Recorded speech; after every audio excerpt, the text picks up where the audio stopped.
Drop a like on this video if you guys enjoyed. Comment down below your thoughts and your opinions about the video. Make sure to subscribe with post notifications on so you stay notified on every single video. Also, follow my social media so stay tuned for updates for incoming videos. Thank you.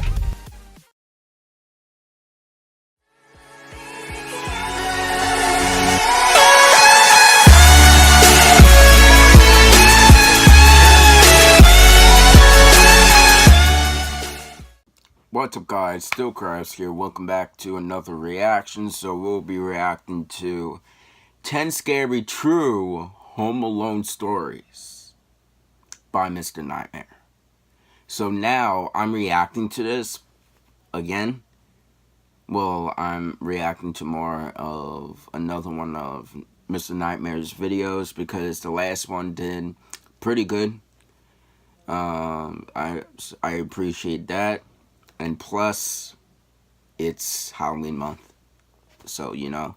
And plus, I chose Home Alone because I'm home alone right now. So, yeah.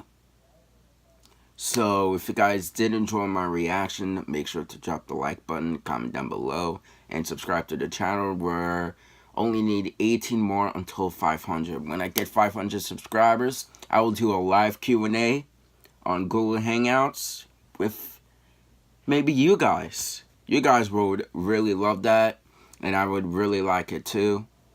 So, yeah, let's get this started in 3, 2, 1, let's go.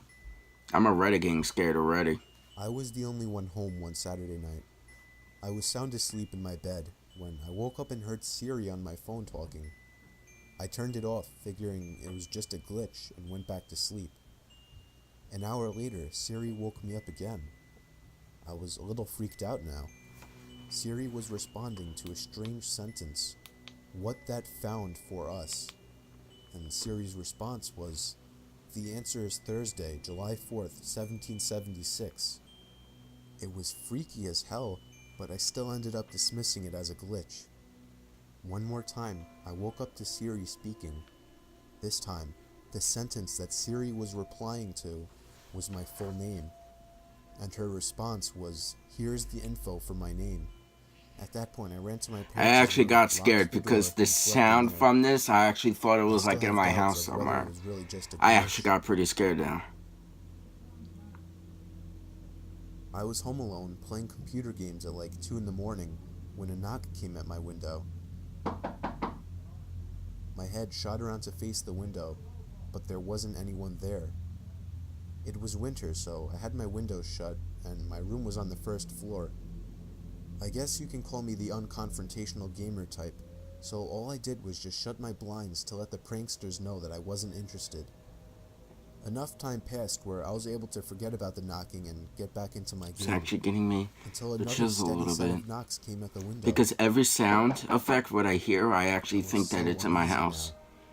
now. Why were they doing this? Why couldn't they just leave me alone? But by the slim chance that they actually needed something, I lifted the blinds and pulled open my window just a crack. That was the biggest and most foolish mistake I'd ever made.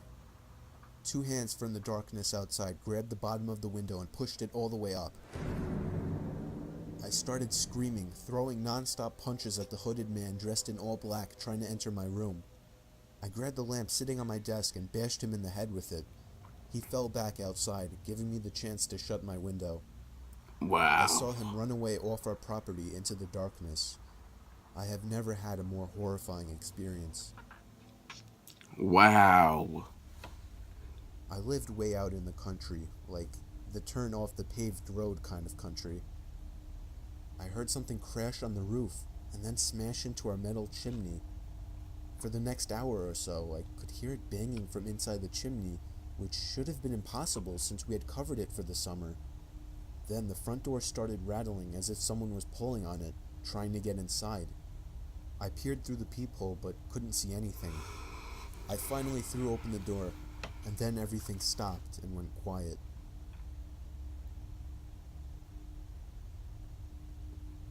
I was home alone one day in the summer. I was doing the usual watching of movies in the living room when I heard some shuffling noises coming from above me. Our living room ceiling is super high, so the attic is the only room above it. I lowered the TV down a little.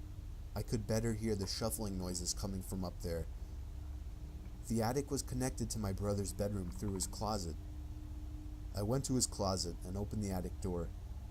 The light in there was broken, so I had to use a flashlight. I only made it about 2 steps in before I heard the sound of the weak wooden floors across the attic creaking, and then the sound of something brushing up against one of the plastic bags on the floor. I jumped out of the attic, slamming the door shut and calling my parents.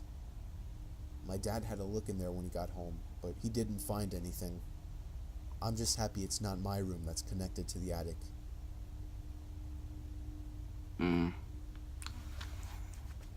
I understand Me that. and my dog Layla were home alone. I had the music turned up loud in my room, and yet I was still able to hear Layla barking like crazy at something. As I was leaving my room and walking downstairs, I heard Layla stomping down the basement stairs, still barking. I followed her, turning the basement light on. She was in an attack stance, barking at the closed door to the boiler room. I knocked on the door, asking if anyone was in there. Layla was going crazy at this point, jumping on the door, scratching it, basically trying to break it down. I decided that if something was really in there, I didn't want to see what it was. I dragged Layla by the collar all the way back upstairs and locked the basement door. When my dad got It's home, a good he thing didn't check that the boiler room. your dog On his way spotted there, something. He saw that there was a ladder placed on the wall by the basement window, and the window had been smashed open. My dad called the police, sounding worried, but I didn't yet know what was going on. Turned out Layla was barking at an intruder, and that I should consider myself lucky that I didn't open that door. It was very common for me to be home alone at night, as I only lived with my dad, and his shifts would constantly shift from days to nights. This happened around the time my dad was doing night shifts. I would stay up really late on these nights watching movies. It's always taken me a long time to fall asleep, so after turning off the TV to go to sleep, Same with me. I probably laid there for a good half hour. Then, I heard a toy fall over in my toy closet. It was nothing too suspicious, but it still creeped me out. But then, the doorknob to my closet started to wiggle, until finally unlocking the door. I hid under my covers, not making a sound. It was strangely quiet for a good 2 minutes, so I finally peeked my head out of the covers. There was a figure standing next to my bed, looking down at me. I screamed at the top of my lungs and began hugging the wall behind me. The figure looked out the window and then just walked away out of the room. I stayed in that position for like an hour before checking if he was really gone. The front door was left wide open, so it seemed he had left.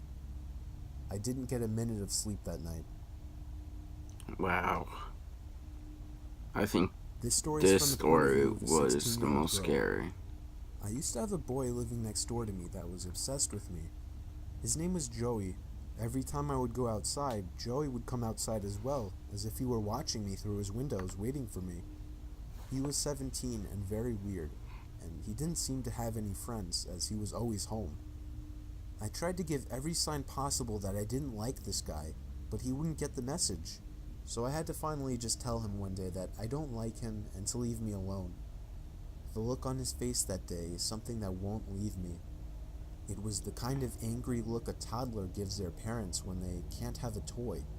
Coming from a 17-year-old, that's much more disturbing. One night, my parents left me to watch. That was a little bit harmful, don't you think? I was working on a school project when I felt my bed shift a little bit. I looked under my bed. I screamed as I saw Joey laying under my bed. I ran away while he tried to crawl out from under my bed.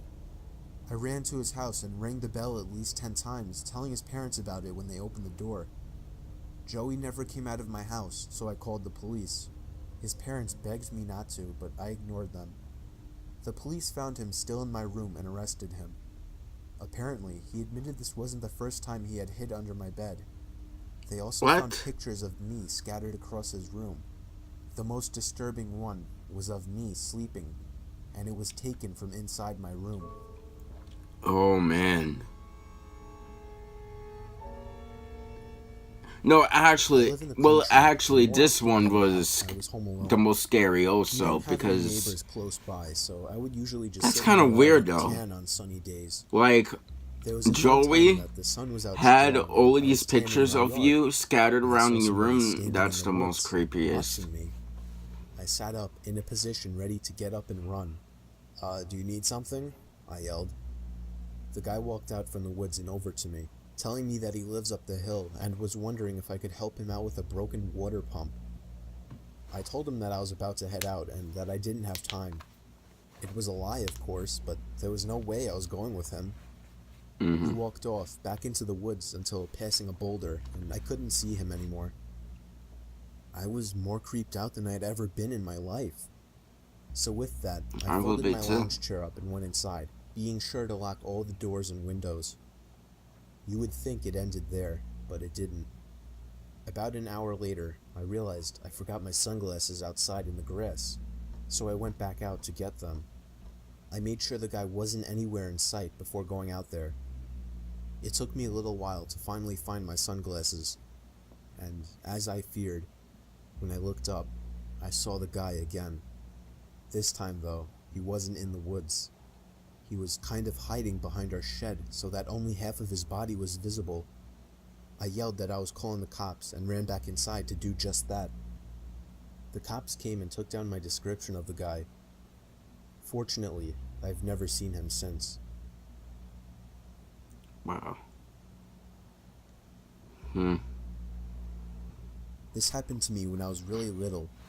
I was 7 years old, but I still remember all of it like it happened yesterday. I was sleeping over my grandma's house, like I always did when I was little. She never drove her whole life for some reason, so she would constantly be taking long walks everywhere. One day when I was sleeping over, she wanted to walk all the way to the library, which was like 10 blocks away. I didn't want to take that walk. I was a lazy kid. So she went off and told me not to answer the door to anyone. My grandma was the kind of person that was sometimes lazy also. People, so it wasn't unusual And for her to leave me by like when I myself was at little, such a I young used to age. sleep over my grandmother's Sometime house, while and I was then alone, I made being a my dumb and grandma clueless little boy, call answered my it. mom or There was a dad man on at the the other middle end. of the night when I my remember he mom's said, back was "Who hurting is this?" really badly. I said, "Danny." So my dad went Your to parents pick home, me Danny? up. I said, Oh "No." man, I remember that, even though it's So you're been home a alone while right now, ago. Danny? I said, "Yes." Where are you at right now, Danny? Do you know the address? Somewhere in Queens, I told him. Alright, Danny, bye-bye now. He hung up. I don't even remember thinking twice about it, but the story didn't end there, unfortunately. I'd say almost an hour later, a knock came at the door. Oh no. I remembered what Better my not grandma be saw, him. so I remained on the couch. I see you on the couch, Danny. Oh no. I noticed him through the window. He was on the porch, staring at me. How did you find out your address? Gray, ugly, and a fat beer gut. I told him to go away. I got some candy in my truck. Come on out. No, those are those type of people that have free candy on their van with black ink with this weird font. I know, I've seen it before. The loud voice of my grandmother as she yelled at him to get the hell out of the yard and that she's calling the cops. I watched through the window as the guy took off in his ratty pickup truck as my grandma tried to get the plate number. Unfortunately, she didn't remember it, but she still reported him and his vehicle to the cops. My mom never trusted my grandma to watch me again after that. Like, the plate number, at least, like, that could be something. Not just, like, the vehicle and the person, like, the plate number could be helpful because so the police will track down where that person lives. Story to tell. The house I moved into isn't anything impressive. It's just a house that's appropriate for one or two people. No. I'd say right away, I started hearing weird sounds coming from inside the walls. I first heard it in the kitchen, and then in the bathroom, but on night 3, I started hearing it in my bedroom. I was sure there was some kind of animal living in my walls. I just had to figure out how to get rid of it. The next morning, I didn't even have enough milk to fill the bowl of cereal. I couldn't believe I hadn't realized I needed more milk. Oh, In fact, I because seemed there to is be probably eating up all my someone. food pretty fast. Probably I someone woke up in is the in middle the of wall. that night to the sound of breathing. Not my breathing. It sounded just like the breathing of a person. I flipped the lamp on and it stopped. I chalked it up as my mind playing tricks on me after waking up. The next day was really hot, so I turned on the AC for the first time. I checked every single vent, and some of them weren't blowing any air, one of them being the vent right next to my bed. I peered through the vent with a flashlight. There wasn't even a duct behind the vent. It was just the inside of the wall. It seemed that whatever air duct was in there had been removed. Unfortunately, I didn't look into the air conditioning system while buying the house, That's so I not good. didn't know about this. That night, I had to sleep in the heat with no AC, so I was up pretty late, constantly rolling around and flipping the pillow over. Then I eventually started to hear the breathing again, but this time I was fully awake. I knew it was real this time. It was coming to my left. I looked to my left at the air vents. The sound was surely coming from in there. I grabbed the flashlight again and shined it in through the vent. I dropped it and screamed.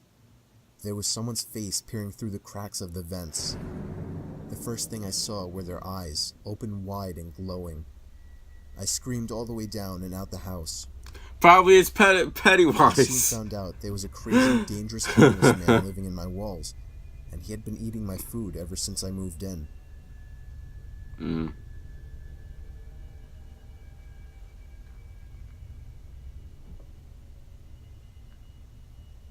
I think that was the reason why that he moved in. I think there was probably other people that were living in that house, but other than that, this was quite scary. I enjoyed this, especially when I reacted to this Home Alone horror story, and plus I'm home alone right now, so that makes it even scarier.